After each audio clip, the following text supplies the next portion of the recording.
mavukiro hamwe n'abasigaye mu gihugu biciye mu makuru atohojwe neza yerekeye ibisata byose by'ubuzima bw'igihugu. Ikiganiro Humura Burundi gica ku rubuga rwa RPA kuri www.rpa.bi. Humura Burundi.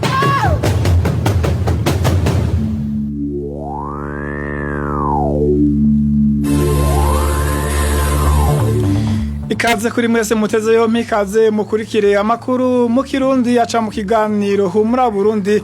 Twabateguriye kubashikiriza kuri uno wa 2026 Gitugutu mwaka 2020. Onésime DUSHIMAGIZE nije ngiye ngo bashikirize ano makuru. Steven Yunge ko hamwe na Fabrice ndi mu rukundo batuma amajwi yabashikira. Aya makuru yahere ku ngingo nkuru ziyagize. Hatanguye urusansuma rw'abakozi bose ba leta y'u Burundi kuri uno wa mbere. Urusansuma rudahumuriza abarundi batari bake bafatiye ku bibazo bategekwa kwishura cyane kijanye n'ubwoko bwabo. Umuryango wa komiseri mu gipolisi Emenegilde Nimenya afungiwe muri kino gihe mu ihorero rya Gitega aratabaza ko yanyazwe inzu yegukira umukenyezi w'iyo ntwazangabo mu gipolisi. Naye impunzi z'abarundi zo mu ikambi ya Mutenderi zazindutse zugariza ku gituro c'abapolisi bakorera muri iyo kambi. Imvo kwa kubaza umuntu wabo yanyurujwe n'umupolisi wa Tanzania ku muhingamo wo kuri uyu w'Imana. Mukanya tuje mu idonito. Ano makuru tuyahere mu gisata c'umutekano. Umuntu w'umugabo yarishwe mu ijoro ryo kuri uyu w'Imana muri quartier Buhomba, zone Maramvya muri commune Mutimbuzi, intara ya Bujumbura. Amakuru atangwa n'abanyagihugu akemezwa n'abajejwe intwaro avuga ko uwo muntu yari umusuma yishwe ariko arateshwa agomba gusahura umwe mu mihana yo muri iyo quartier. Nkutubaza Emmanuel Nyungeko. Uyo mugabo yishwe mu gicugu c'ijoro ryo kuri uyu w'Imana buca ari kuri uyu wa mbere yarazwi kw'izina rya Yohani Bosiko Manirakiza w'imyaka 27 imvukira ya komine Rugombo intara ya Cibitoke. Amakuru atangwa n'abanyagihugu bo kwibarabara rya 14 quartier Buhomba muri zone Maramvya avuga ko uyo mugabo yinjiye mu nzu abanje kuyibomora ashaka kwiba, aho yashitse acumita imbugita yo mu bitugu nyenurugo ngo yaciye atabaza hirya no hino kugira ngo batangire uwo yarahejeje kumukomeretsa. Umwe mu banyagihugu bari hafi aratubwira uko vyagenze. Muri iri joro saa 7:30 kuri 14 kata winjira mu Buhomba niho umuntu yinjira ahantu mu nzu yariko ariba nyeneho akoma induru hama umuntu ashaka kumufata. Bamufashe rero cahaza imbonera kure z'abasekirite baje gutabara bamukuriye bamusambisha mu bazi yapfa n'iki baca bahagarikirwa n'umuntu yitwa Boringo aba imbere ya shengero rya Panekota nyene kuri 14 umusirikare w'igihugu ni habara fiseho n'inzu yitwa Robo hamwe n'umukuru w'ibarabara yitwa Mwari baramaka karanga muntu barabona ko muri iki bitoke hame cyo bakoze no kuri bamukubise ibipanga mu mutwe baramujejagura isura yose barayiyoberanye. Ayo makuru aremezwa n'umwe mu bajejwe intwaro aho muri zone Maramvya, aho yatumenyesheje ko uwo muntu akekwa kuba ari umusuma yishwe amaze gucumita abantu babiri harimwo na nyene urugo yaraje kwibamwo. Gushika inyuma y'umutaga wo kuri uyu wa mbere ikiziga c'umuhisi cari kikiri kwibarabara rya 14 rigabura quartier Kigwati na zone Maramvya. Amakuru avaho muri quartier Buhomba akavuga ko itegeko ryo gukura ico kiziga ryari gutangwa na musitanteri wa komine Mutimbuzi. Uwo nawe nkuko ayo makuru abandanya bimenyesha akaba yari kagirisha inama abajejwe intwaro ku rwego rwo hasi ku biro vya komine. Arakoze Emmanuel Nyungeko. Mu makuru y'umutekano nyene kiziga c'umugabo w'imyaka 63 caratowe ku nkengera z'uruzi Mucece mu ntara ya Muramvya ku munsi wa 4 w'indwi heze.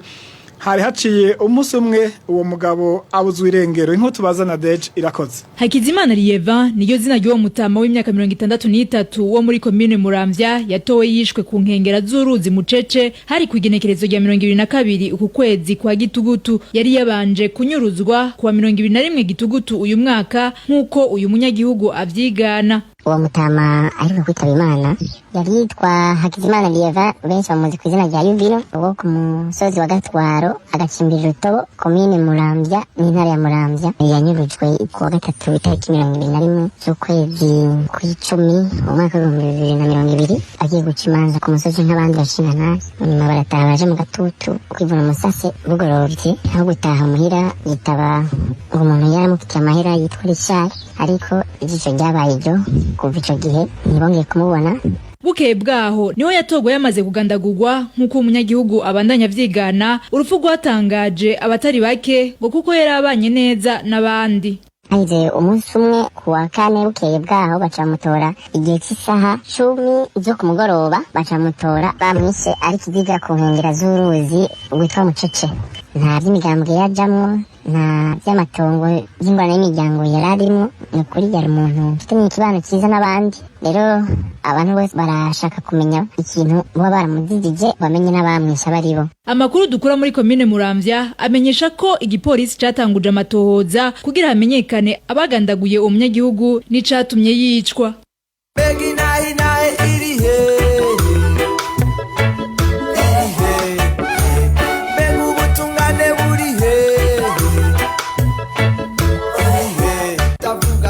RPA yifatikanije n'abamenyesha makuru Agnes Ndirubusa, Christine Kamikazi, Terence Mozenzi na Egide Harerimana b'ikinyamakuru Iwacu bafunzwe kuva ku igenekerezo rya 22 Gitugutu umwaka wa 2019.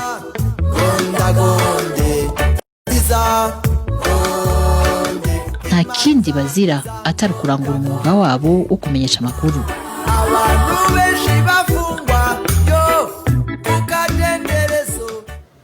Tubandanye amakuru twabateguriye n'igisata c'intwaro ibereye kuri uyu wa mbere niho hatangura rusansuma y'abakozi bose ba leta y'u Burundi. Iryo rusansuma rikaba rihagariwe n'abarongo y'abandi mu buzi. Abakozi ba leta baganiriye n'ijwi ry'abanyagihugu barafise amakenga janye n'intumbero y'iyo rusansuma mu gihe banabazwa ubwoko bwabo n'ibindi bibazo babona ko ari kubinjirira mu buzima. Tubibaze Clovis Niyonzima.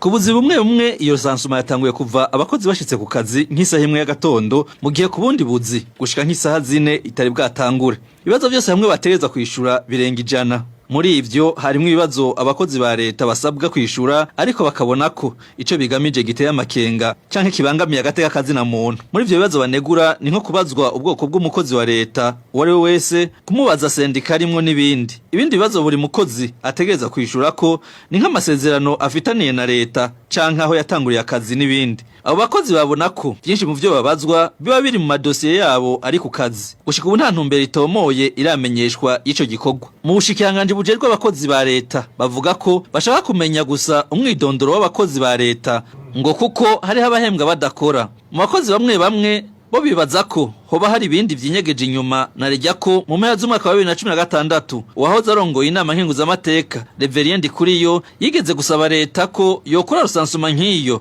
ngo kugira ngo bamenye ibitigiri by'abahutu n'abatutsi bakorera leta. Duhamangaye Banyankimbona Domine umushikiranganje w'abakozi n'akazi tukamubaza ikijanye n'ubwoko yatwishuye ko ico ubwoko cyanditse mu masezerano ya Arusha kandi ko leta irondeye kumenya ubwoko bw'uwikoresha bihuye n'amategeko. Ku kibazo gisaba ko abakozi bavuga umushahara bahembwa umushikiranganje yamenyesheje ko leta ari umuvyeyi umukozi nawe ari nk'umwana ataca umwana ahisha umuvyeyi wiwe. Tumubajije amakenga abakozi bafise ko ivyo babazwa bishobora gukoreshwa ku zindi ntumbero canke bigahindurwa. Ico kibazo umushikiranganje w'abakozi n'akazi Domine Banyankimbona akaba atacu yashimye kukivugako. Tumushimire n'abanyene Clovis Niyonzima. Ubwo rusansuma kandi niruhumuriza bamwe mu bari bahitiye mu mugwi w'amatora seni ku nzego z'intara n'amakomine. Ubwo rusansuma rukaba rusanze bataremererwa gusubira ku buzi bari basanzwe barangura muri leta. Inkotu baza Hasheri Kagisi. Guhera mu mpera z'ukwezi kw'icenda umugwiseni warashikirije ubushikiranganje butandukanye abakozi babwo bari batanzwe nk'intizo kugira baje gufasha mu gikorwa c'amatora mu rwego rw'intara n'amakomine. Kubw'amakuru atangwa na bamwe bakoze muri ico gikorwa abakozi bari bagiye gufasha bavuye mu bushikiranganje bw'ubutungane baciye bashoka basubizwa mu kazi. Ariko kubgayo makuru abakozi bo mu bushikiranganje bw'indero eka mbere nabo mu bushikiranganje bw'abakozi ba leta bo kuva ico gihe ntibaremererwa gusubira ku mirimo yabo. Rusansuma rero rwatanguye uyu munsi rubasanze batariko barakora.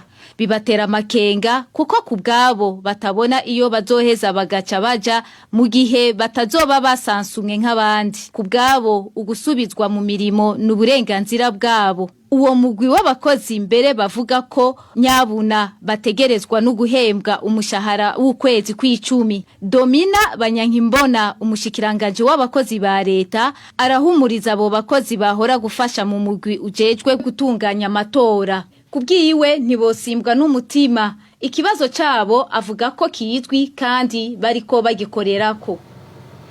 Mu gisata c'ubutungane umuryango wa komiseri do mu gipolisi Emenegilde Nimenya fungiwe muri kino gihe mu ibaro rya Gitega uratabaza ko wanyazwe inzu yegukira umukenyezi w'iyo ntwazangabo mu gipolisi. Iyo nzu ikabiherereye mu gisagara ca Bujumbura. Iyo nyagwa ryabaye kuri uyu wa gatandatu rikozwe n'abantu bari bambaye umwambaro w'igipolisi. General Major Emenegilde Nimenya apfunzwe yagirizwa kuba ari mu bagerageje gutembagaza ubutegetsi mu mwaka wa 2015. Eroge Diveremesha.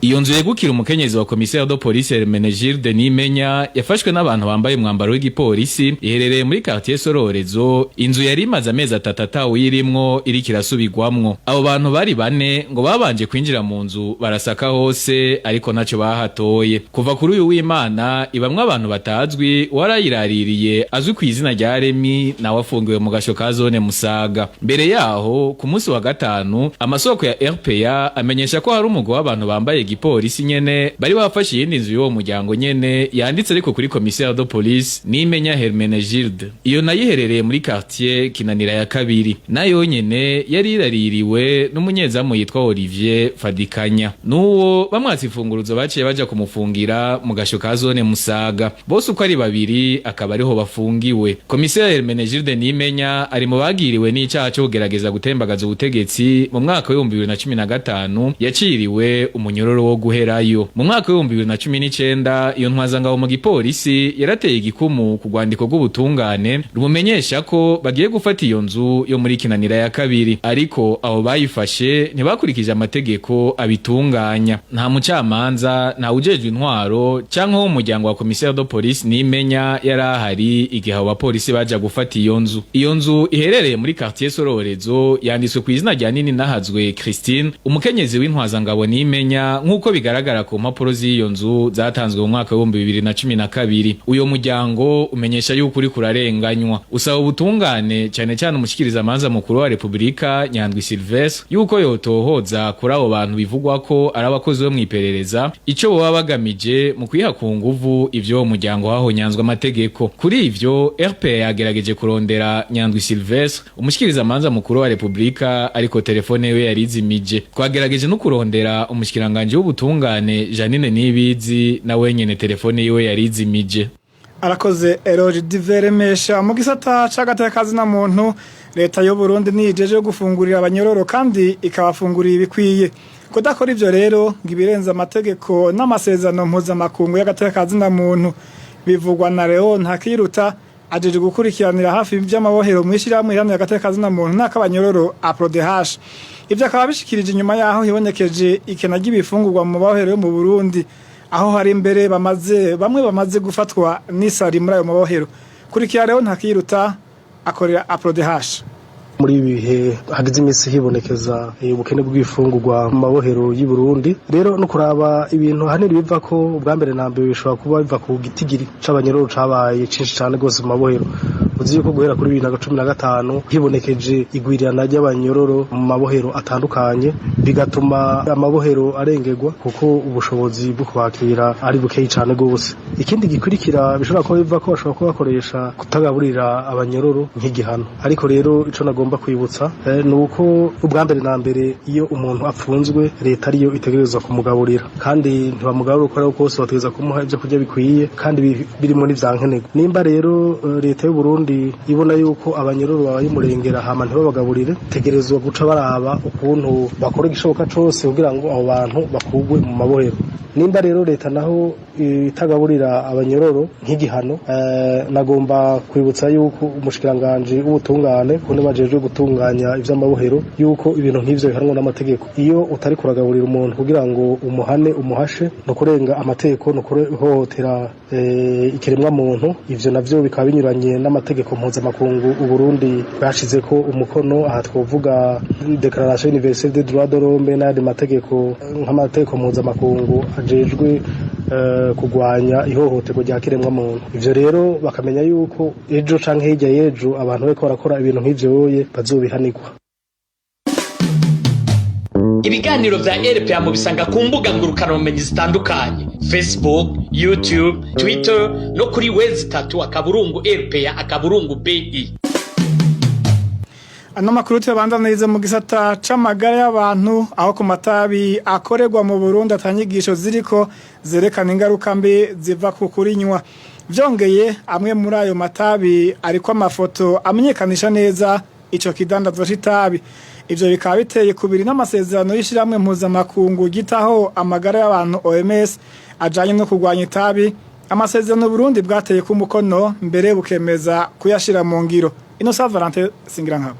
Mu bwoko bw'itabi ridandazwa mu Burundi harimwo irikorerwa i Burundi n'irikorerwa mu bindi bihugu. Ku itabi rikorerwa i Burundi nta nyandiko zigabisha ku mabi n'indwara biterwa no kunywa itabi ziriko nk'uko tuvyiganirwa n'umwe mu badandaza b'itabi bo mu gisagara ca Bujumbura. Amatabi akorerwa ngaha i Burundi ni itabi rya Supermatch, itabi ryitwa Mantora n'itabi ryitwa Yes. Ayo matabi yose uko ari atatu nta na hamwe handitseko yuko kunywa itabi ari bibi. Ariko ku matabi aturuka mu bindi bihugu usanga ko inyandiko zijanye n'ingaruka mbi zo kunywa itabi. Ivyo abaridandaza bamenyesha ko bahora babibona ku itabi bita intore muri kino gihe ikenye ku isoko kuko urudandazwa rwaryo rwahagaritswe. Amatabi maze kubona ava hanze ni itabi intore. Muti intore barigwanije mu Burundi ntaho boronka intore, muka intore zari zanditseko ko kunywa itabi ari bibi rigwaza. Igitangaza abadandaza b'itabi nuko amwe mu matabi akorerwa i Burundi uyasanga ko ibicapo bimenyekanisha neza itabi. Akarorero akaba arakitabi ryitwa Supermatch ririko ifoto y'umukinyi w'umupira w'amaguru biboneka ko ari rurangiranwa. Igitangaje hariko ifoto ry'umukinyi wa football nyene ubona menga ariko aratera umupira nyene ubona menga ari umuntu w'umusportif. Kuba amatabi akorerwa i Burundi atari kinyigisho zijanye n'ingaruka mbi ziva ku kunywa itabi ahubwo akamenyekanisha neza ayo matabi biteye kubiri n'amasezerano y'ishiramwe mpuzamakungu gitaho amagara y'abantu OMS ajanye no kurwanya itabi. Uburundi bwateye ku mukono kw'igenekerezo rya 22 Munyonyo umwaka w'2025 butangura kuyashira mu ngiro kuva kw'igenekerezo rya 20 Ruhuhuma 2026. Ibihugu vyashize igikumu kuri ayo masezerano vyiyemeje gufata no gushira mu ngiro imigambi igwanya kumenyekanisha neza canke kwamamaza itabi hakoreshejwe uburyo bufobetse canke bw'ububeshi bwotuma abantu bibaza ko itabi ari ryiza, hamwe no kwandika ku matabi inyandiko zerekana amabi yo kunywa itabi. Izo nyandiko zigategerezwa kuba mu ndome nini ziboneka kandi zisomeka kandi zigafata ikibanza kiri hagati y'ibice 30 na 50% c'uburinganire bw'ipake y'itabi. Izo nyandiko kandi zishobora kuba ibicapo canke ifoto. Muri iyo ntumbero nyene yo kugwanya amaba akomotse ku itabi, Uburundi bwarashizeho itegeko ryo mu 2018 rimenyesha ko ihinguriro ry'itabi ari ryo rizobazwa ibintu vyose vyononekaye mu banyagihugu biturutse ku itabi. Arakoze Innocent Valentin Singirankabo. Haribonekeza isuku rike mu bibanza bitari bike vy'uburiro hirya no hino mu gisagara ca Bujumbura. Iryo suku rike rikaba ryibonekeza kuvaho abantu bafungurira gushika naho bihagarika. Ibibanza ariko bihurumbirwa n'abantu isinzi. Radio RPA yaragenzuye ibibanza bitandukanye vy'uburiro vyo mu gisagara ca Bujumbura umugwa mukuru w'ubutunzi. Muri ndwi RPA yagiye kubashikiriza urukurikirane rw'ingene bumwe mu buriro buri mu masoko atandukanye ari mu gisagara ca Bujumbura bwifashe. Tubandanye n'amakuru twabateguriye mu gisata c'impunzi. Impunzi z'abarundi zo mu ikambi ya Mutenderi zazindutse zigaragaza imyirekano ku gituro ca polisi bakorera muri iyo kambi. Imvo kwari kubaza umuntu wabo yanyurujwe n'umupolisi wa Tanzania ku muhingamo wo kuri w'Imana. Nkutubaza batazamiburo. Iyo mpunzi yaraye inyurujwe n'igipolisi ca Tanzania azwi ku izina rya Nzoyihaya Viatori batazira Gasongo wo muri zone ya 5 mu ikambi ya Mutenderi. Nkuko bivugwa n'impunzi zo muri iyo kambi ngo hari gihe c'isaha 10 z'umugoroba zo kuri uyu w'Imana aho Viatori yahamagagwa kuri telefone n'umupolisi yitwa Doto ngo amushire tangawizi. Ashitseyo yaciye amwuriza imodoka nkuko uyu avyigana. Uwamujanye umubanyi yaramutelefoni amubwira ngo namumanukanire ikinyobwa bita dawa tangawizi amaze kukimushira niko kucamwiza baramutwaranana urumva nta n'umwe ashobora kumenya tuti bamutwariye n'iki. Abo mu muryango wa Viatori bagerageje kubaza urongoye ikambi co kimwe n'urongoye ikirindiro gikorera muri iyo kambi bose babishura ko atavyo baramenya. Baciye bagerageza kurondera uwo yamuhamgaye kuri telefone nawe akaba yabemereye ko umuntu wabo ari we amufise. Amaze kutwitaba icyo yakoze yavuze ati umuntu wanyu ngo arahari wanyura ngo hari icyo bagiye kukubaza. Amakuru duhabwa na bamwe mu mpunzi avuga ko uwo mupolisi yatwaye Viatori yoba yasavye umuryango wiwe miliyoni 2 z'amashiringi kugira amurekure nabo bemera ko bashobora kuronka ibihumbi 500 vy'amashiringi gusa. Viatori Nzoyihaya ngo yoba afungiwe mu gasho karahitwa Makere muri district ya Kasuru. RPA yarondeye uwo mupolisi bivuga ko yamutwaye ariko yatubwiye yuko twihenze nimero. Turondeye urongoye ikirindiro c'igipolisi muri iyo kambi ya Mutenderi yatubwiye ko atari wavugira umukuru w'ikambi. Humura Burundi. Mu kigabane kajugujugu cyo kuri uyu wa mbere tuza kurabira hamwe inzitizi zatumye icegeranyo catanzwe n'umugwi wari ujeje gukora amatohoza ku vyaha vyakozwe mu Burundi mu mwaka w'igihumbi kimwe amajana 1993 kinigwa mu menshi. Umudeva wa kajugujugu y'uno munsi ni Trésor Niyongabo. Kajugujugu.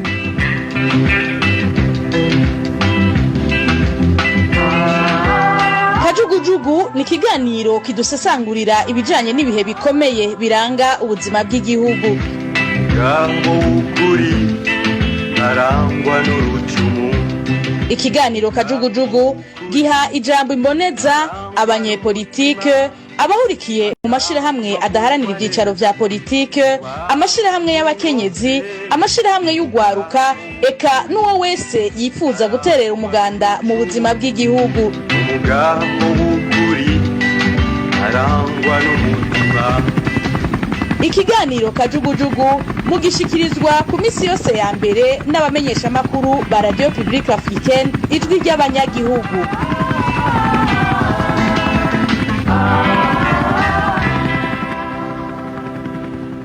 Ndabaramukije nshuti bakunzi ba RPA nkaba ndabahaye ikaze mu kiganiro Kajugujugu. Ikiganiro uyu munsi kibayagira kubijanye n'icegeranyo c'umugwi wa ONU cemeza ko mu Burundi habayeho nyabwoko y'abatutsi inyuma y'igandagurwa rya Perezida Melchior Ndadaye. Kwigenekerezo rya 2025 mu Kakaro igihumbi kimwe amajana 1996 rero umugwi wari ujejwe gukora amatohoza warashikirije inama y'umutekano ya ONU icegeranyo kubijanye n'igandagurwa ry'umukuru w'igihugu Melchior Ndadaye hamwe n'ihonyabwoko ry'abatutsi ryakurikiye mu kwezi kwa Gitugutu igihumbi kimwe amajana 1993. Ikigaragara nuko inyuma y'imyaka 24 ico cegeranyo gisohotse atabutegetsi na bumwe bwigeze bugira ico bukoze kuri ico cegeranyo kugira ukuri kuri ivyo vyaha kumenyekane n'ababikoze bahanwe. Mbega none nizihe nzitizi zatumye amareta yose yagiye arabisikanya ku butegetsi arenza uruho rw'amazi ico cegeranyo? Mbega izo nzitizi zari zishingiye kuki? Abategerezwa kugira ico bakoze kugira ukuri ku vyaha vyakozwe mu gihumbi kimwe amajana 1993 n'imbere yaho kuja habona bari bande? Ngibi bibazo tuza kugerageza gucijya nino n'abatumire abo nabo akaba ari Frederic Bamvuginyumvira yari mushinga amateka w'umugambwe Sahwanya Frodebu muri ico gihe, Charles Mukasi yarongoye umugambwe Uprona kuva mu gihumbi kimwe amajana 1994 gushika mu gihumbi kimwe amajana 1998 hamwe n'umushingwa manza Lambert Nigarura arongoye urunani rw'abashingwa manza b'abarundi bakorana na sentare mpuzamakungu mpanavyaha. Trésor Niyongabo nije ngira ndabashikirize kino kiganiro sangwa ikaze. Ndasubiriye kubaha ikaze. Ico cegeranyo naho kimaze imyaka irenga 24 ntikibonwa kumwe n'abarundi yaba abanyagihugu basanzwe canke abanyepolitike, ariko ico bikoze bose barahuriza ku kintu ko ko habaye ubwicanyi butagira izina bwakurikiye igandagurwa rya Perezida Melchior Ndadaye. Ubwicanyi bwabaye hari imigambwe ibiri komakomeye mu gihugu cy'u Burundi ariyo Sahwanya Frodebu na Uprona. Ari naco gituma twashimye guha ijambo bamwe mu bari mu ndongozi zayo igihe ubwo bwicanyi bwaba. Duhere kuri Frederico Bamvuginyumvira akomoka mu mugambwe Sahwanya Frodebu ari nawo Perezida Melchior Ndadaye yakomokamwe. Uyo yanabaye icegera c'umukuru w'igihugu aremeza ko ubwo bwicanyi bwatanguriye ku kwihora kw'abanyagihugu bo mu bwoko bw'abahutu bari batwawe n'agashavu kuko bari bahejeje kugandagura umukuru w'igihugu bitoreye.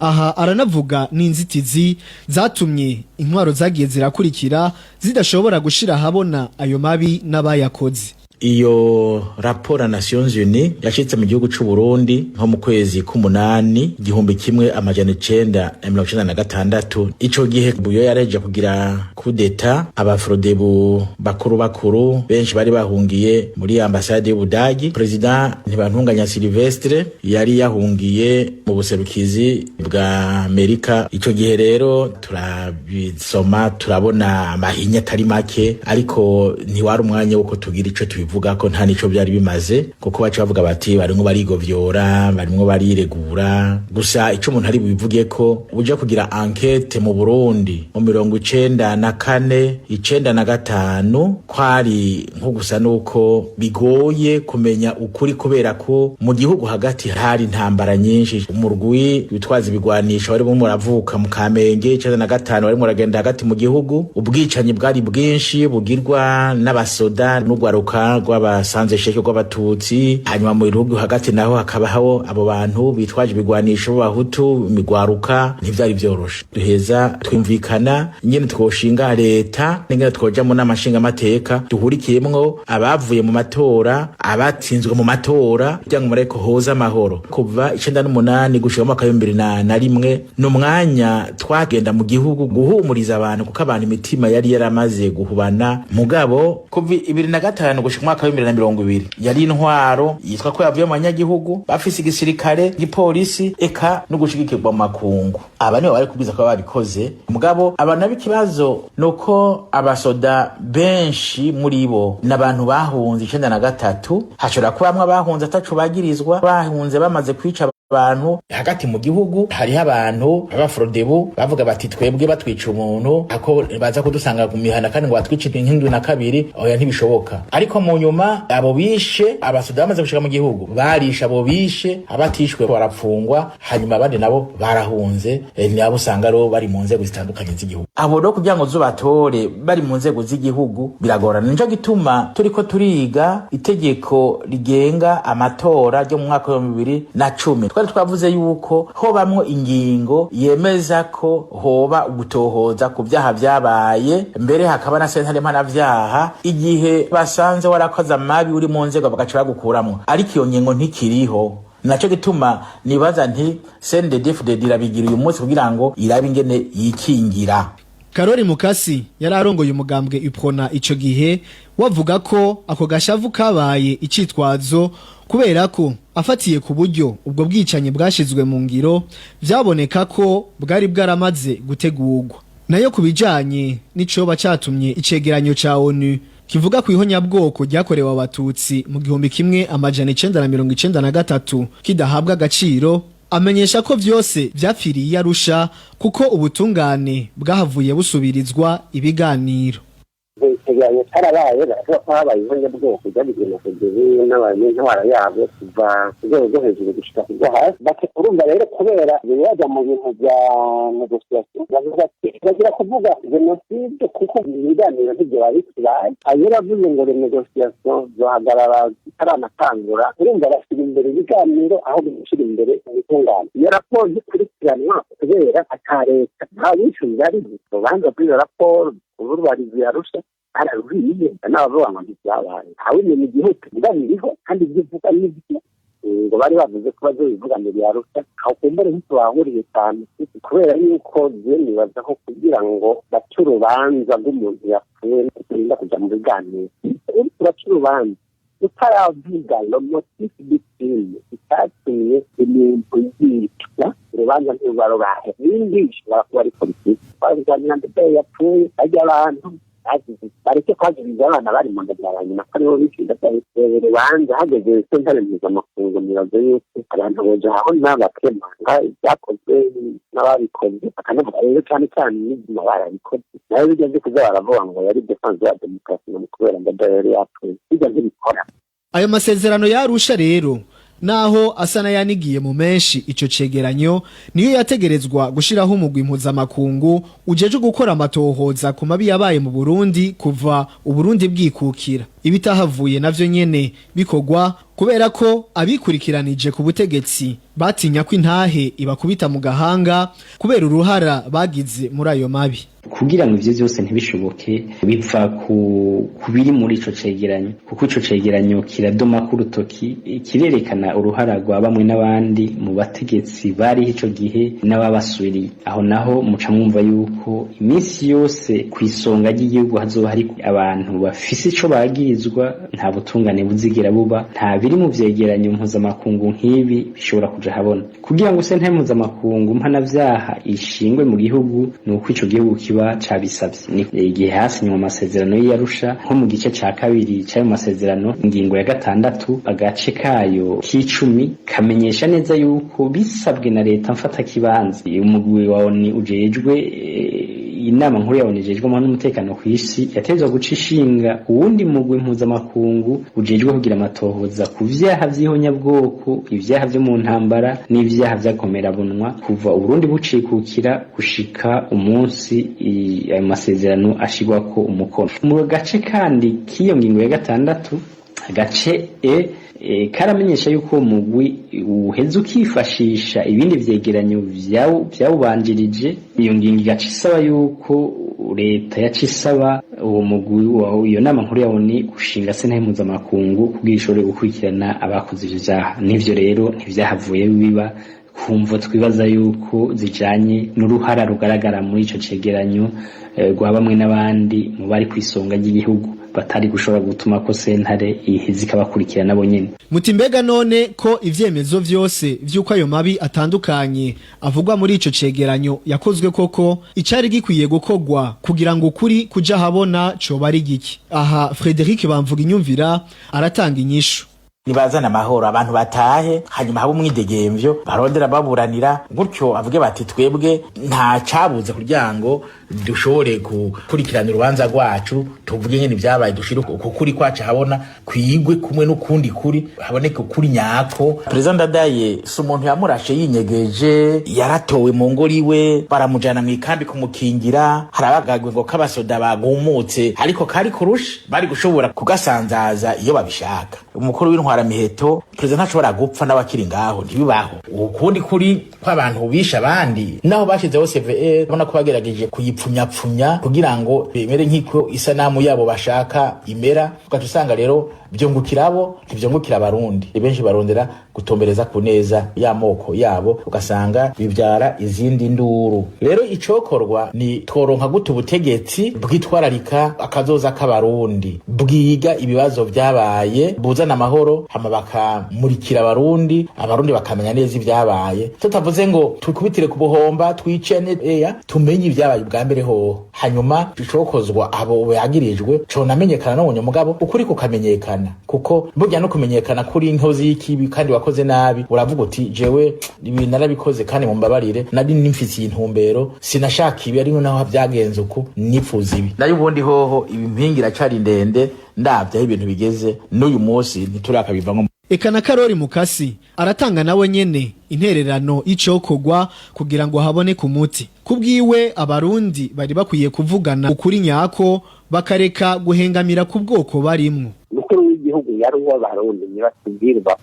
koboneka yashintari icume giruca nabi mugabo byashashe uwo mugwi neza ko ari umugwi wo gusamaza abarundi cyane cyane no gusubiza inyuma abarundi baronke sentare mpuzamakungu. Ni nk'ibi ubandira ko ngo byo mu 72 iyo raporo yavuga neza nimwavuga bakirero wiya sentare mpuzamakungu niyagira nke kuri iyo ngingo abanyabwoko yo 93 yagizwe n'umuganga Frederic intwaro yayo ati tubaze wiragire ibyahitanye abahutu 72 tushobora kuvuga 72 represiyo yahitanye abahutu itavuze icyo barepima. Shobora rero kuvuga ngo abantu barapfuye itavuze byari byabaye imbere yaho. Mu 72 rero bashaka ko tuvuga umugambwe witwa ubu ndabaye n'uwarayuye umugambwe ubu niwo wari wahamagaye bateye akamo mwanya abatutsi mu Burundi ariko kuri kurazwi ninde yakomanda ajya bakeye ninde yakira komandema yabagiye guturira abacitse ku kimwe bwoko ubugenda abo mu maONG bakabikurikira abantu bita ko bavugira agateka kazina mu bakabitondekanya nabo nyene. Mu kurangiza umushingwamanza Lambert Nigarura avunira kagohe umugwi wa leta ujeje kumenyekanisha ukuri bene ukurekuriranira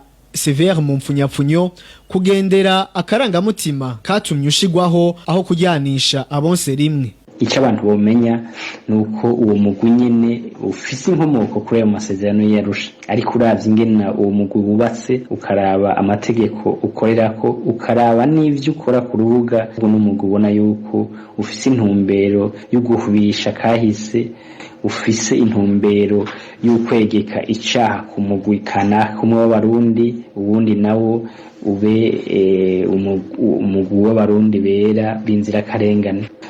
Mu gihe umugwi washingwa itegeko riwushiraho ako gace kerekeye ubutungane bace bagakuramo. Ikindi naco bikuraba ivyo bariko barakora ku rubuga ukaraba n'ibishikirizwa n'umukuru wo mugwi aho bariko barazura ibisigarira vy'abantu bahitanywe n'ibiza vyakurikiranye mu gihugu uhura umukuru w'umugwi mu majambo ashikiriza avuga wiwe afise n'ubuhinga bwo kumenya n'amagufa ubwoko bwayo agahakwa no kuvuga amazina y'abariyo mu gihe uwo mugwi atabuhinga atanibikoresho bishobora kumenya umuntu yari yapfuye n'ubwoko bwiwe ivyo bita identification donc technique d'identification gara yuko umugwi ari umugwi uhengamye. Nino kuri izo mpanuro duciye dusozera ikigabane kajugujugu cyo kuri uno wa mbere igenekerezo rya 2026 Gitugutu umwaka w'2020. Ikigabane nkuko mwavyumvise cabashikiriza uko bamwe n'abandi bagona kubijanye n'icegeranyo c'umugwi wa ONU ujeje gukora amatohoza ku vyaha vyakozwe mu gihugu c'u Burundi na cane cane kubijanye n'ihonya bwoko ry'abatutsi ryakurikiye igandagurwa rya President Melchior Ndadaye.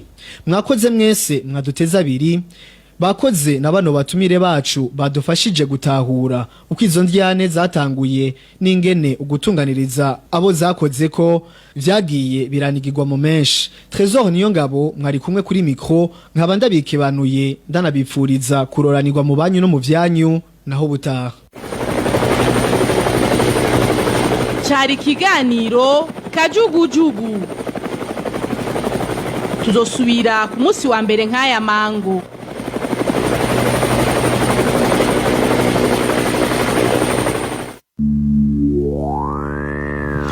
Arakoze Trésor niyo ngabo ku kiganiro kajugujugu mwakoze namwe mwadukurikiye ni hano ano makuru twatwiye kwashikiriza ino munsi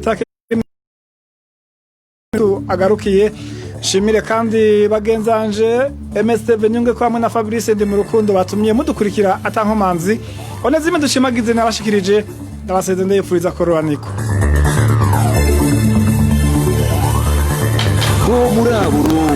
ikiganiro gihuza abarundi bahunze igihugu c'amavukiro n'abasigaye hagati mu gihugu biciye mu kubashikiriza amakuru atosoye.